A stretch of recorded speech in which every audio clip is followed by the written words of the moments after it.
பயோவிரதம்ங்கிறது ஒரு விரதம். கஷ்யபரங்க பஞ்சாக்னி தபஸ் இருந்தார்.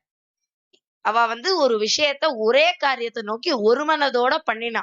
தம்பதிகள் அது தாத்பரியங்கள், வாமன அவதார தாத்பரியங்கள் நான் முன்னாடியே சொன்னேன்.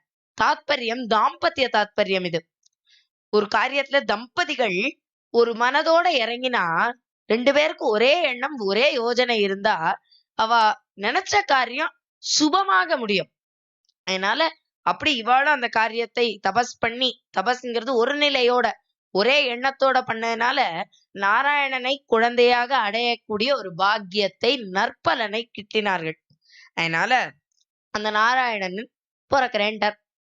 12 மாசம் ஆச்சு பிறந்தார். 12 மாசம் எப்படியா இருக்கும்? 10 மாசம் தானே ஆகும். அது இந்த கால கணக்கு. அந்த காலத்துல எப்படின்னா 12 மாசங்கள் தந்தைக்குள் அந்த ஒரு 2 மாசங்கள், தாயிற்குள் 10 மாசங்கள். அதனாலதான் ராமனை பத்தி எடுக்கும்போது, ராமன் பிறந்தப்ப வால்மீகி சொல்றார், தத்தஸ் துவாதசே மாசேங்கிறார். 12வது மாசத்துல பிறந்தார்.